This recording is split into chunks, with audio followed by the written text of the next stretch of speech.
semakin kuat iman seseorang, maka semakin besar kekuatan dia. Semakin besar keimanan seseorang, semakin besar juga kekuatan dia. Semakin kecil imannya, semakin lemah imannya, maka semakin lemah kekuatannya. Dan ketika musuhnya semakin buruk, maka musuh tersebut juga semakin lemah. Semakin musuhnya itu baik, maka musuh tersebut juga semakin kuat.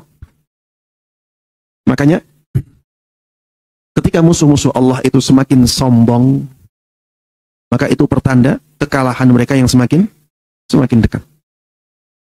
Misalnya ketika musuh-musuh Allah Subhanahu wa taala sampai membakar mushaf Al-Qur'an, sampai menginjak-injak kitabullah itu, maka itu menandakan apa?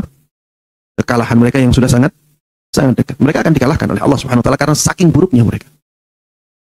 Dulu kaum mukminin ketika berperang itu menanti musuh mereka mencela-cela Rasulullah sallallahu alaihi wasallam.